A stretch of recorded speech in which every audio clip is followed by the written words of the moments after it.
welcome to our channel, Those Twins Who Knit. My name is Rachel. And I'm Jessica. And today we're sitting down to talk about all of our spring planning.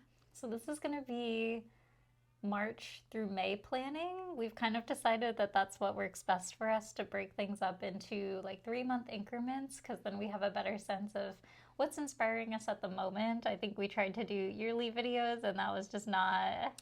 We didn't stick to it very well, and I think that while winter we weren't perfect with sticking with plans, we definitely had a little bit more intentionality going into it, and I think just like letting the seasons be inspiring to us has been helpful as well.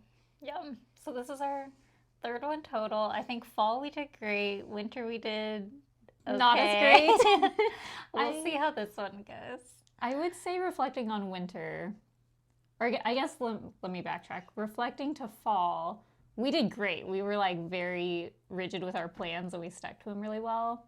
And then winter, I was good about, I predicted the amount of things that I could make and I got really close to there. But the things that I said I was going to make versus what I actually finished was like a 50-50 ratio. That's kind of how mine was too. Yeah. Like some of the things that I made were what I said, and then some of them were totally new and just going by what was inspiring in the moment, which is also really good. So will we stick to this 100%? Maybe, maybe not, and that's okay. But it's been really inspiring for us to get to sit down and think about what are we excited about, and maybe things that we have and things that we want, and just visiting that concept in our wardrobe. Before we get started, do you want to talk about what you're wearing? Yes, but I'm wearing something that you made, so you might have to talk about it. I know that this is the Auer Pullover by Sari Nordlund, and I know that because I attempted this sweater, but I chose the wrong size and it turned out way too big and I ended up frogging it. So emotionally, I don't think I'm ready to revisit this pattern, even though I love it so much. Like putting it on, I was like, should I make this again? I don't think I'm going to, but a really beautiful fit. And do you want to talk about the yarn? Because I actually don't know what you used. Okay, I don't remember 100%, but I think what it is it's Alpaca 1 held together with the Soft Silk Mohair by Isager. I know they're both Isager brands, and I know it's their Mohair base. I'm not 100% certain about the fingering one, but I'm pretty sure it's Alpaca 1. I really love the way this fits. I'm pretty sure I made the first size, and to be honest, I'd have to grade swatch again if I was to make it again, because I can't remember if I used the recommended needles or if I went up a size. And I hate that I didn't take better Ravelry notes at the time when I made this, but I'm pretty sure that's not in Ravelry. I think the only thing that stopped me from making this again is that it's bottom up instead of top down. And I think there's just so many other raglans out there that are top down, and that's just like an easier method of knitting. But what I do really like about this particular sweater, I mean, I say easier, they're both like stockinette. I think it's just like nice to be able to try things on, and it's easier to try things on when it's top down. And having done this before, it is a little bit fiddly at first when you connect the sleeves to the body. There's a couple of rows where it's a little awkward before it gets really comfortable and easy again. Yeah, for sure. But I do like that, I feel like a lot of raglans just start like here and then they go out at like an even increment. And I like that this one, it like tells you like, okay, knit like so many rows with a decrease and then start doing like every other row with a decrease. And so it's not like a set. There's a name for that. I can't think what that is though. It's almost like a contiguous construction, but it's not quite.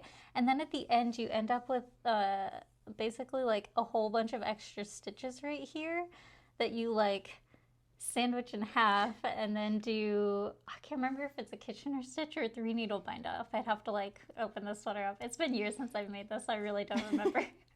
But the shoulders, you end up with like a bunch of extra stitches here, and then you seam those together, so it's like you have like a shoulder seam right here, even though it didn't feel like you were knitting a shoulder seam. I wish I'd gotten that far in the pattern when I made this. I stopped it really close, honestly. Like, I got very close to the collar and was looking at it and was like, this is massive. So that was unfortunate, but lessons learned. Yeah. Well, I really like that sweater. You're making me want to make another one. Thank you for letting me borrow it. I might actually steal it for a little bit. Yeah. It's, for some reason, I forget I own this sweater because it just like, I don't know, always gets to the bottom of the pile somehow. And then two, in my mind, this color is like so much brighter than it really is. It's really not. It's really not. It's a really beautiful spring color. For some reason in my mind, it's like bright turquoise. And then I go to reach for it and I'm like, that's not what color it is at all. But I think my mind just like takes colors and changes them. Mr. Mans wanted to make his presence known. He's been yelling at us. And now he's gonna go away, right? Look at his big paws. We love you. I've never heard a cat with such strong lungs as yours. I'm wearing the Traveler's Cardigan by Ozetta, and I used Cascade's Ecological wool to knit this up, which I believe is a Aran weight. I think the pattern, or the sample that Ozetta made when she wrote the pattern, used Manchalope by Wool Dreamers, which is a really neat unspun yarn, and it comes in like a fingering, or you could split it up, and so you can kind of hold it at a lot of different gauges, but I just really like this Ecological wool. I've used it for several different sweaters before, and I think I've actually made this cardigan 3 different times. I've made it in white, oatmeal, and brown. So it's just a really simple project, and it's super quick, and it's really nice because the button band is knit at the same time, which is actually really nice when you're knitting it because then you don't have to like go back and pick up stitches, but it does make it hard if you want to adjust the length between the buttons, like if you want to shorten the cardigan or if you want to add length or anything like that. It is just something to keep in mind. It does make it a lot harder, but I do really like this cardigan. It's just very simple and cozy and easy to throw on. I feel like you wear it a lot too. Yeah. I do think, so this is the first size, and like it can button, but I think it looks better like open, like I don't wear it closed. And so I think if I ever wanted to have a cardigan similar to this that I wore closed, I would definitely have to size up like a size or 2. Okay, before we get into the actual plans, I thought I would just throw this one quickly in here because this was in my winter planning, and I did get it cast on in winter, but I didn't finish it obviously since I'm still working on it. So I'm going to extend my Dagmar jacket that I talked about in the winter into my spring plans because I definitely have full intentions of finishing this in the spring. I don't think the design is super springy in itself, but I think it's just such a wardrobe staple, or hopefully will be, that I feel really good about spending a lot of time on this still. And I'm knitting the Dagmar jacket in Kelbourne Woolens Scout in, I believe the color is Graphite Heather. If I'm wrong about that, I'll put something else on screen, but I'm pretty confident that's the name of it. And I purchased this one myself, but then they kindly reached out at Kelbourne's and said, if you're interested in holding it with a mohair, we are launching a mohair, and I think it's out now for anybody, but they sent this to me to pair with it. So my mohair is also from Kelbourne Woolens. And this mohair they call Harmony, I think because it blends really well with all of their other colors, or at least a good majority of them. And this color is Shale. I think I'm saying that right, S-H-A-L-E, Shale. And so the two of them together blend really beautifully and are making up, I'm in the middle of a row, so I'm not sure if I'll hold it super well, but just making up this really beautiful dark gray cable knit that will eventually become kind of a cardigan. I am planning on hopefully decreasing the arm circumference a little bit because in her pictures it looks really big. But other than that, I haven't found anything that I'm changing. I'm not that far into it, so that's probably why. And I'll probably have more to share later. I just thought I'd throw this in here because I really want to finish it in the spring season, hopefully soon. So I thought I'd start there, even though it's a little bit redundant from what we've talked about in the past. And I think the rest of this is all new stuff. I think my hat is kind of redundant from our last plannings video, but we're still in the month of February, and we said we were doing December through February, so I'm still counting it. And I think at the time I said I wanted to use this red yarn that I have, which is Chibi Sport by Moondrake Fibers in the color Carrot, held together with Knitting for Olive Red Currant. I said I wanted to use it for an Oslo hat by PetiteKnit, and then I went to go cast this on, and I just wasn't feeling the Oslo hat, so instead I am doing the Swirl Loop beanie by Other Loops. And part of why I cast this on, I actually cast this on last night because my other projects that I've been working on all have like color work or cables, or like they're just a little more involved right now, and I needed something that was super simple because me and my husband are just absolutely obsessed with Severance, and it's the type of show you have to be like pretty locked into watching in order to catch all of the details. Like, it's not one that you can just like look at your knitting and watch. It is if you're not us, but we're so deep in the fan theories and like analyzing Tell me all your theories. I'm obsessed. I watch all the like TikTok theories of like what people think is happening. Like, we're like analyzing what colors they're wearing in certain seeds. I mean, we're so deep into this. So do you have to be that deep to watch this? No. We're just very invested. Yes. So long story short, I needed something mindless, and the Swirl Loop beanie with just the 1x1 rib has been perfect for that. I was able to watch it last night and make a little bit of progress. And yeah, now I'm working on it today. So it's kind of a carryover from my last plannings video, but kind of not at the same time. But I think that's part of what I enjoy about the planning process, is like when we're looking at our yarn, it's like, okay, what do I know I want to make with it? Like, I know I want to do a hat. Does it have to be this exact hat? Who cares? But, you know, at least it gets me thinking about what I could use the yarn for, and hopefully get a little bit more excited about that. So I don't have as much yarn to talk about as we've done in previous planning. I think I'm finally getting to a place where I don't have a lot of sweater quantities in stash, which I'm actually really excited about. I think you're doing even better than I am, but yeah, there's not as much to get out, which I'm feeling really good about. I'm excited to get to welcome a couple of new yarns in this season, but I will talk about this one, which is the only other thing that I think I've talked about in previous episodes if you've been with us before, which is this Noro Madara yarn that I'm obsessed with. It's so pretty. It was a long time searching for it, trying to find it in a way that I could get it somewhat affordably. It's not the cheapest yarn. It's not the easiest to find either. It's hard in the US to, one, find stores that carry it, and two, that have it in stock when they do carry it. Yeah, I feel like it always sells out. Like, as soon as I see it, it'll just get picked up really fast. And so I initially said I wanted to make this in our 2023 planning, and here we are in 2025 with it finally with me. And I am planning on holding it with a mohair. I know some people have said it's pretty bulky, like it knits up bulkier than what it looks like, but I've just seen where people pair it with mohair and it gives a little bit more subtlety to it. And I like that look. I love the specks of color, but I also appreciate that it kind of blends to look neutral. I did think it was really funny when I mentioned that I plan on wearing this to work. People were very quick to be like, you're gonna ruin it, because I'm an art teacher and worried that it'll get stained. It's not gonna be that bad, I promise.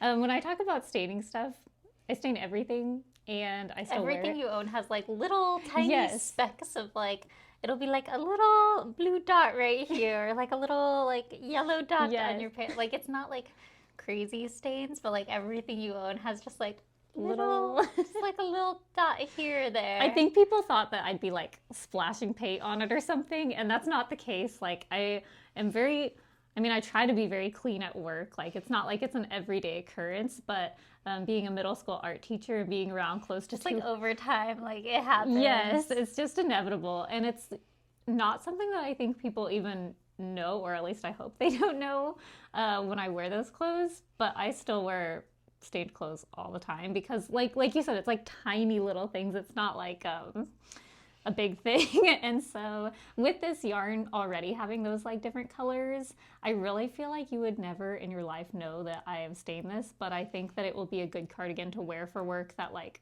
if it gets a little spot, no one's gonna know.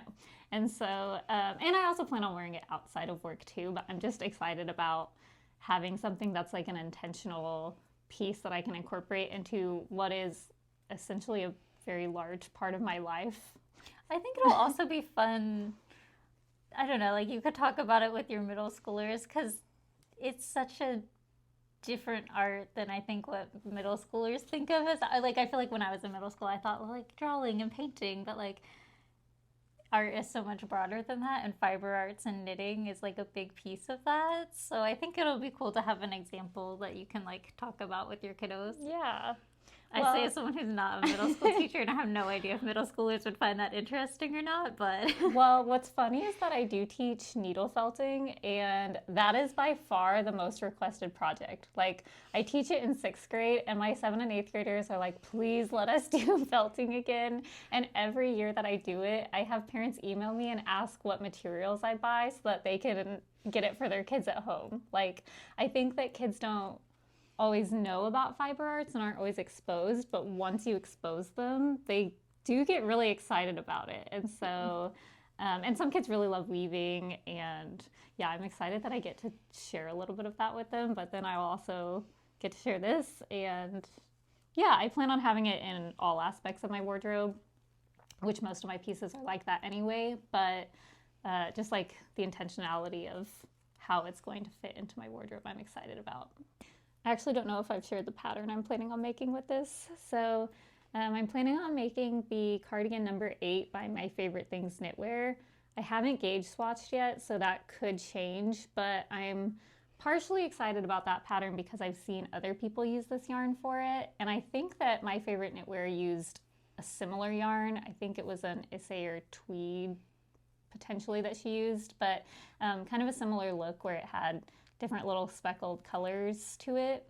And the other reason that I am thinking about that pattern is because I already own it. I have started it before and not finished it. Not for any particular reason, I just don't think I was crazy about the color of yarn I chose at the time.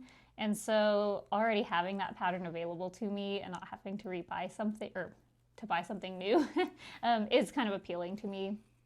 So that's what I'm thinking about, but subject to change. The only project that I have a sweater quantity of yarn for that I'll talk about is the Tulip loop sweater, and for that I'm planning to use this Alpaca DK by Coast to Coast held together with Marzipan, soft silk mohair by Knitting for Olive. So I'll hold it up, hopefully you can see the button yarn. It's just a beautiful, like pearly white off beige type color. I really love it. I love it. And I've had this for a while because I bought this back in the fall when she did her patchwork collection. And I just wasn't quite sure what I wanted to do with it. And I talked about doing the Paul sweater by Moreca Knits quite a bit. And I think I've just sat on that long enough that I'm no longer excited about that. And so I wanted to mix it up and do something that I was a little bit more excited to knit up right now. And the pattern that I got really excited about is the Tulip loop sweater by Other Loops.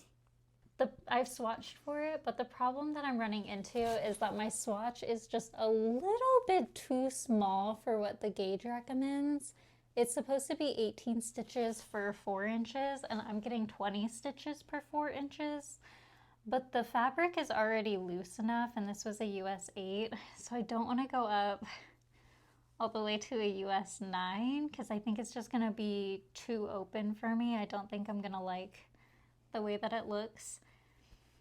And so I really want to make the Tulip loop sweater, and I'm really on the fence of what I want to do about it, but I'm kind of contemplating just taking the risk of knitting this a size up than what I would typically make. So I was going to make the first size. I think I'm going to make the second size, and then if my sweater's a little bit too small, I think it'll end up close to where the first size would have been had I hit gauge. That's my tentative plan. I do think, I was looking through my Ravelry like favorites, and I think I did hit the exact gauge of the Moby sweater by PetiteKnit.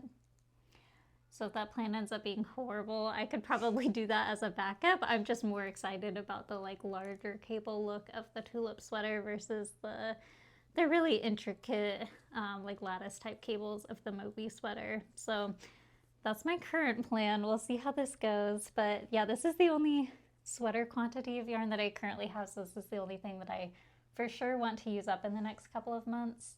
And we did want to share a little bit more about Coast to Coast, because if anyone's been here with us for a few episodes, you'll know we are absolutely obsessed with her yarn.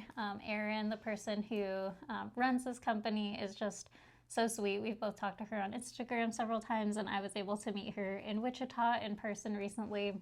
And because Wichita's like kind of close to where we are, it's like 3 hours. Yeah, we kind of claim it local, even though it's not really local.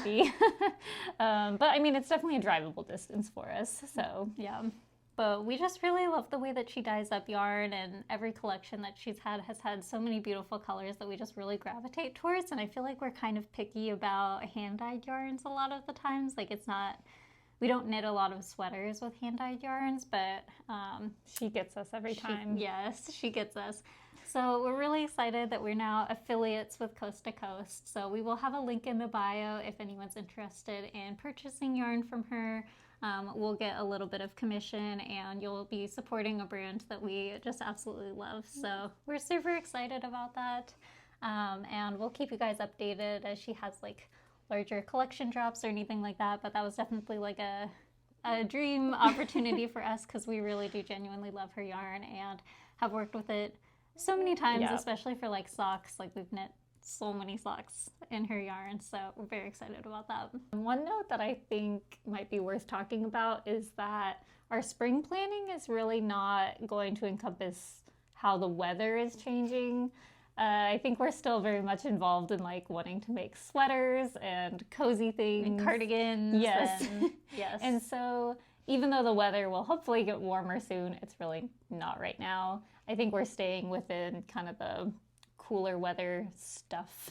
But I do really have in my mind that I'm going to make a vest this season. I made one vest before that I really liked, but I feel like I haven't incorporated it well into my wardrobe. And I'm interested in knowing if I can get vests in my wardrobe or slipovers, because I see so many that I love, but I just haven't, I don't know, I guess gotten the confidence of like, will this fit into my wardrobe? Versus a sweater is very safe. I think we'll always wear sweaters. And so I've been thinking about vests and slipovers, and I'm not 100% sure, but I'm thinking that the one that I'm going to work up is the Amy slipover.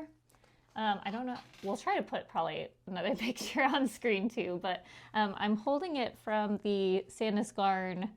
It's a 2022 collection. And you acquired this somehow. How did you? You know, I just love collecting these Sandnes Garn booklets. So whenever I find a store that's selling them, I'll just try to pick them up. I honestly couldn't. I think if I had to bet money, I think I got this one at True North Yarn Co. from Canada. But don't quote me on that. But I do get a lot of my Sandnes Garn books from them. For whatever reason, some retailers require you to purchase a sweater quantity of yarn with the booklets, and then some don't, and I haven't quite figured out why that is, and I hope I'm not like getting any company in trouble or anything by saying that. But long story short, I found a store somewhere that sells them individually. Well, I've purchased different booklets from different stores, so that's why I can't say that with confidence. I literally will just like, anytime you see them. Yeah, anytime I see that like Sandnes Garn is coming out with a new booklet, I'll just like keep an eye on like a Google search or whatever until I can find one that has it. And then I just steal them from you. Yeah, I just like collect them. But I've actually never knit a Sandnes Garn pattern, and I've heard from you and other sources that the pattern writing is definitely not a like hold your hand type of process. No, it is pretty bare bones. So there's another pattern I'll talk about here in just a little bit. That's a Sandnes Garn pattern. And it doesn't look like overly ambitious, but more so than the Amy slipover. And I kind of thought between my interest in maybe trying a slipover and also trying Sandnes Garn patterns, that would be a safe pattern to start with. It looks pretty simple stockinette. And just kind of see how I like the writing style and make sure that that's something that I'm comfortable with before I go into a fancier sweater. But if it works, then I'll have another Sandnes Garn project that I'll maybe work on this season as well. And so I just thought the Amy slipover would be a good one. I have yarn, I think, in stash that will work. I've got, this is a very similar color to my Dagmar though, so we'll see if that's... We're having a very gray spring. Yeah, we'll see if this changes. But I've got this Isager Mohair. I don't remember the color name, but it's like a dark gray. And I do have the label for this yarn because this has been in my stash forever and I don't have a full sweaters quantity, so I've never known what to do with it. But it looks like this is Juniper Moon. The label's a little torn because it's so old, but I think it says Harriet. I think it's the Harriet. And this is an alpaca and I think polyamide blend. 75% alpaca, 25 polyamide. I'm pretty sure that this was a COVID panic buy because I bought a lot of yarn when COVID was starting. I was afraid that the local yarn shops would close and that I would run out of yarn. And so I bought a ton of fingering weight yarn that I've mostly used up, but I've still got a little bit of this that I think might be enough for this. So this will possibly become the Amy Slipover, but it's subject to change. We will see. But actually, I think I'll cast this on this weekend if the gauge works. The next pattern that I'll talk about is one that I don't have yarn for, but I just keep thinking about it, and I think it's going to be one that I'll probably purchase yarn for here soon, and that is the Sera cardigan by Manmi Choi, I think is how you say this person's name. I'm not 100% sure, but it will be up on the screen. And it's just a really textured cardigan. It has cables down the front as well as, it looks like brioche on the side. I haven't purchased the pattern and read it, so I'm not 100% sure. That might be Fisherman's Red, but I'm hoping it's brioche because I haven't done brioche knitting in a long time, and I'm kind of, I don't know, I'm just like really in a mood for all the like texture and cables and all of that. So I kind of want to ride that wave while that's what I'm feeling. And I think this cardigan would be really good for it. I think this might be a hot take, but I love brioche. I don't love fixing brioche if you mess up. Oh no, but that's a rough time. I think that's why people get intimidated by it, is because it is difficult to fix. But I think that brioche is not as difficult as people sometimes make it looks seem. Intimidating, but once you get into a good rhythm with it, I think it's so fun. Yes, I like it. Yeah. But I do hate fixing mistakes. I'm pretty bad at that. Yeah, that's really miserable. Yeah. I remember there was one sweater I made this was probably 5 years ago at this point. I made the September sweater, I think by PetiteKnit. That was probably longer than 5 years. But I realized like 3 inches back that I made a mistake. And the sweater, it was held with 2 or 3 strands of mohair together and nothing else. Like it was just mohair. And Brioche oh mohair. my gosh, ripping back brioche mohair was just the worst time of my life. It was horrible. I never want to repeat that experience. I think I would do like 1 stitch and then have to like, you know, like unstick it and then do like 1 more stitch and then like unstick it. Because it would just like stick to itself.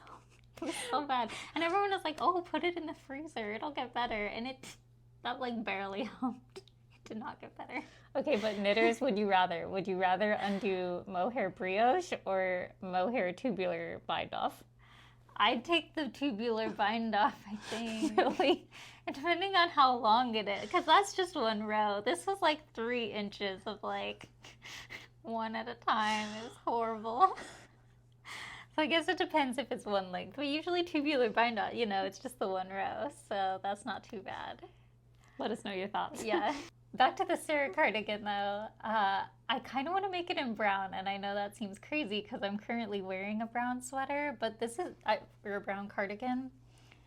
But this brown cardigan is very like simple stockinette, so to me it's fun to wear with like this textured shirt that I have or whatever. But I feel like I almost want the opposite of if I'm wearing just like a plain t-shirt. I want something that's a little more interesting texture-wise for a cardigan. So I think then it'll fill kind of a gap that this cardigan doesn't necessarily fill, even though they would both be potentially brown cardigans. But I haven't purchased yarn, so I could change that.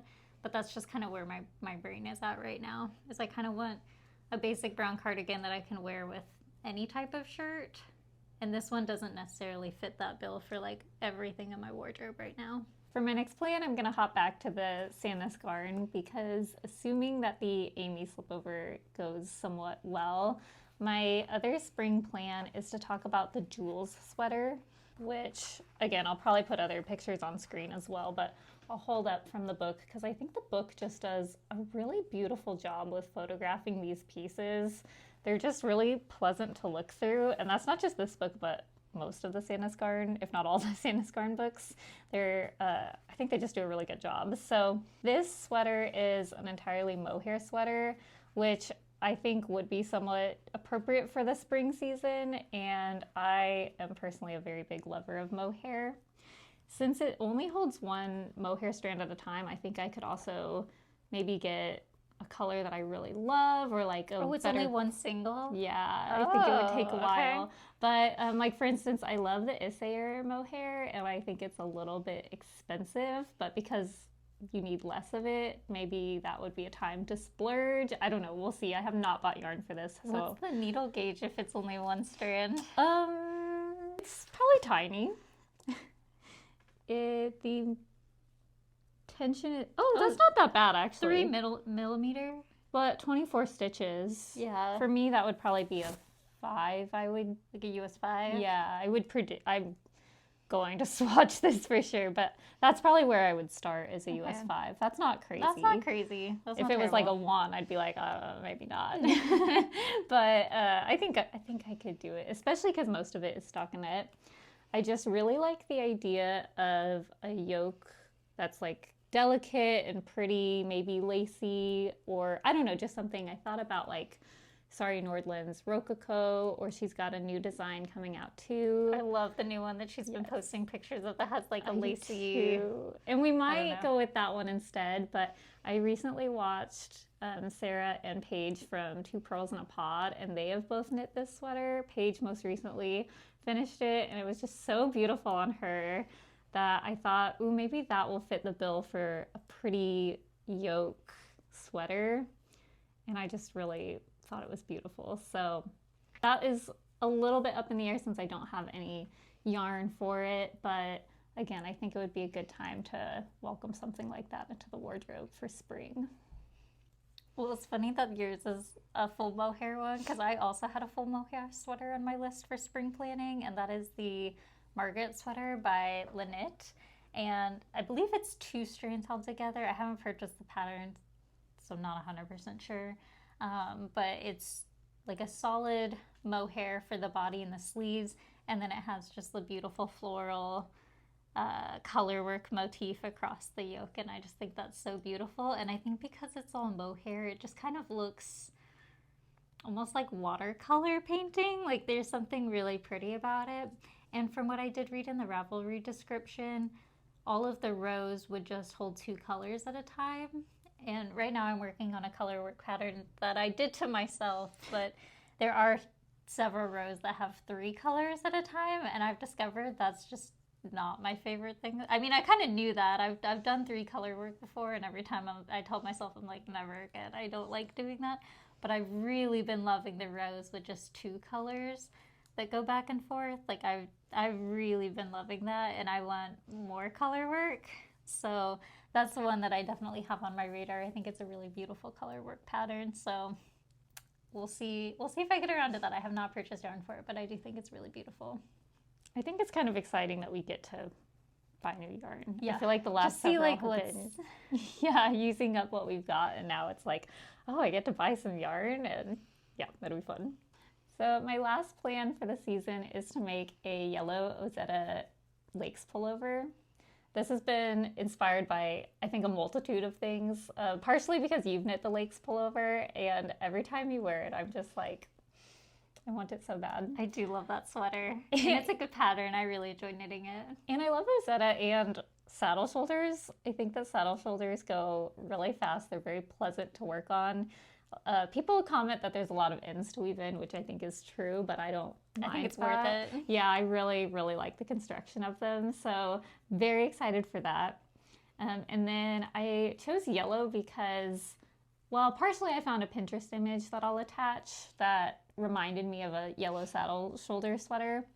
But I've also just been surrounded by yellow sweaters recently, and I am so inspired. Well, I wouldn't say I've knit a yellow sweater, but I did knit one that's in Elderflower by Knitting for Olive, which is like a very, very subtle, soft yellow. And then we have 2 really good friends who also knit Liz and Paige, and they just started a podcast, so you should definitely go check them out. But they have both knit yellow sweaters or cardigans. I can't remember. Liz knit a cardigan and Paige is knitting a sweater, I think. Yes. So I think it's just like we're all creating a cycle where we all want to knit yellow sweaters. I want to be part of the yellow sweater club. I know. Y'all are making, like, I've knit one that's like a really subtle one, but y'all are making me want to make one that's more of like a butter yellow. That's what I'm kind of thinking. Yeah. I don't have any yarn picked out, but I definitely do want to lean into that like butter yellow kind of color, a very spring color. So it's just been really fun to see all of those, and Liz and Paige talk about theirs. But yeah, I've been very inspired and excited to get to share in that, have something that connects friends together, and also something that I think is going to work really well in my wardrobe. And I also, not to cut into sewing plans or overlap at all, but I think it'd be really cute if I could make a pair of lane pants in white that would go with it. I just think that would be a really cute outfit. So I might kind of tack in the lane pants into this sewing project as well, so that way it can be like an outfit together.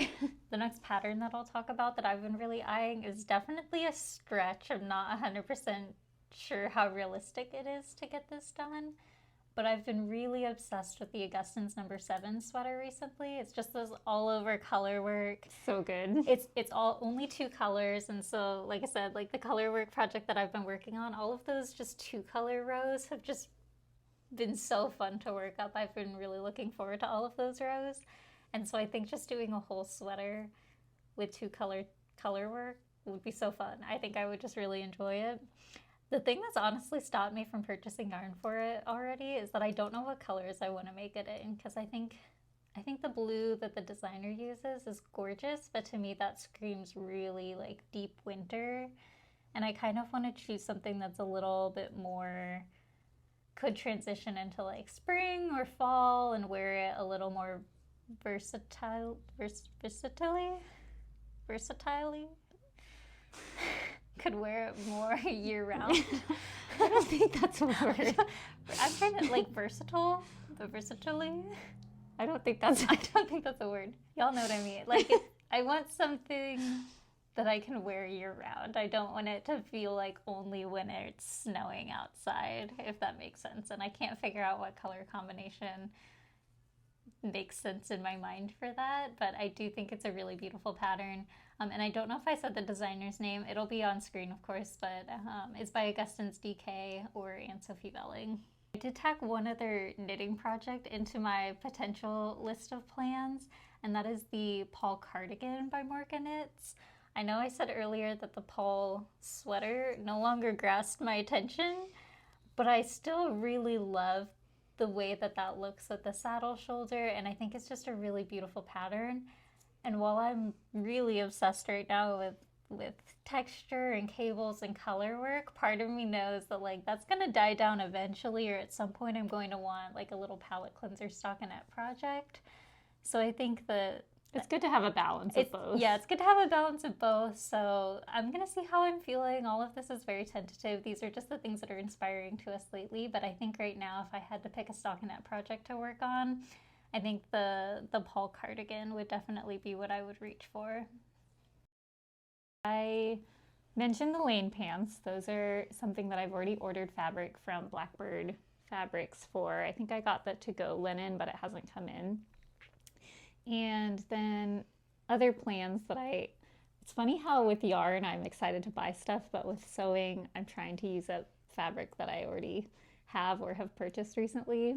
So it's kind of flipping back. So I've got fabric for the Silver Saga Amelia blouse, and I got a micro gingham again. I made a dress earlier this year in a micro gingham and I was just really obsessed with it, but because it's not seasonally appropriate yet, I can't really easily wear it right now. And so I thought making a top would be a nice way to incorporate it into my wardrobe sooner and maybe more versatile. Oh my gosh, now I want to use the word. I've made up a word that will just be part of our language. Oh my gosh, I can't believe that came back. Maybe it is a word. Okay, well, I'm excited to have that fabric in a way that will incorporate into my wardrobe more than just seasonally, like something that I could wear all the time, because I think that a linen top is something that you could easily throw a cardigan over on in the winter time and, you know, would be still appropriate in like even June and through most of the year. So I just thought that would be a good way to keep that fabric that I'm really obsessed with in a way that would be more, versatile. That's a word. That is a word. I actually brought some of the fabric that I have in stash. Well, you came more prepared than I did. Yes. That I really want to use up. And so the first one is this, I think it's the Go-To Cotton Linen Blend by Blackbird. And I think it's like basil or bay leaf is the color. I can't remember. But this coming year, we do have a few events coming up where we're going to have to get more dressed up for, which I'm really excited. So I want to make some dresses that are a little bit more like elevated than just day to day. Like obviously this is still a linen dress. It's not going to be like super formal, but for something that I could wear to like a wedding or something like that. And so I think the Inez dress by Just Patterns would be really beautiful with this. And I really like the version that has the puffed sleeves. So that's what I'm planning to make with this. I appreciate that when you were ordering this, you were a little skeptical of this color being like real out there, and just you were like, is this too much? And I feel like it is still pretty neutral. I think it's still going to incorporate well, and yeah, it's not like super statement piece, even though it is a little bit of a pop of color. Yeah. No, I think it'll be good for that. But yeah, at first I was like, oh, is this too bright? Did I make a mistake? But I do really like it now that I have it in person. And then another dress that I want to make that's just a little bit more like elevated than day to day is the Roberts Woods damsel dress, and I'm planning to use this bow fabric by Pigeon Wishes that I also ordered from Blackbird.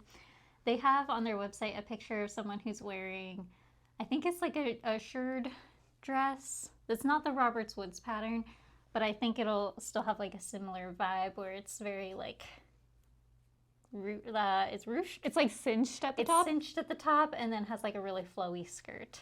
So I'm hoping this will be cute for that pattern really as well. Yeah, so I'm really excited about that. So those are my main sewing projects, is just trying to get a little bit more adventurous and prepare for some formal events that we have coming up. They're not until like June at the earliest, so I have a lot of time. I just don't want to procrastinate so much that it becomes like pressury or anything like that. Like I want to staying up till midnight the night before. Yeah, I want to do it long in advance, and too because I feel like a lot of our sewing has been really casual, like, you know, skirts and dresses and linen pants, and like these are still very casual fabrics, but I think the patterns will hopefully feel a little bit more elevated. If something goes wrong, I want to give myself lots of time to either start from scratch or figure out how to fix it or pivot and do something else entirely. And so hopefully starting now will give me the opportunity to do that. So our last sewing project that we have planned, I think, is the same. We're planning on making the same thing. And I think that'll be good because it's a little bit less following a pattern and a little bit more just a guideline. What was the pattern again? I believe it's called the DIY Gathered Rectangle Dress by Rosary Apparel. We'll have a link down in the description to the video in case we got that name wrong, but it's basically a tutorial that Rosary Apparel has published that has like a recipe for how to make a dress that has elastic at the top to make it like very fitted, and then it's just like a really long flowy skirt. And so it looks simple enough, but I think we're so used to following patterns that you like lay down on the fabric and cut out with exact instructions. It's a little intimidating to go a little rogue, but it'll hopefully be good. The instructions seem very clear. I feel like Rosary Apparel does a great job of giving a lot of explanation in her videos and making things somewhat beginner friendly. And so I think that this will be a good pattern for us, or recipe, I guess I should say, for us to try not following a template 100% and maybe build a little bit of confidence in how we can go about sewing in ways that, you know, give us a little bit more flexibility. although I love a good pattern. So I'm also just excited about the style of dress. I see it on Pinterest a lot, and because it's so simple, I think there's not a lot of guided patterns out there for it. I think that for most sewers, they probably just are like, oh, you can do it very easily. And so we're going to try that out together. I'm planning on making mine in a white poplin because of a Pinterest reference that I have found that I've fallen in love with, but I think that your brown is going to be so beautiful. Yeah, I bought, I think 4 yards of this. It's the Cotton Poplin by Matchy Matchy Sewing Club, and I think the color is called Cocoa. It was on sale recently, and so I just decided to pick up a few yards of it to make that same dress. And I think you said you have like a Pinterest photo that inspired you, and there's also a similar one in brown. So we'll put those on the screen so you can kind of see the vision of what we're hoping it'll turn out like. Hopefully. Hopefully. I think that's all that we have planned for right now. We'll see if we actually get to everything, if things change, and we'll be excited to keep you updated in our podcasts. But we so appreciate you being here and would love to hear if you have any spring plans or anything that's inspiring you for this upcoming season. For us, it doesn't quite feel like spring yet, but we're really looking forward to that changing of season. So yeah, it's like Rachel said, we'd love to hear what you're looking forward to in this next season. And yeah, if you made it this far, we really appreciate you being here and hope you make good progress on whatever it is that you're working on.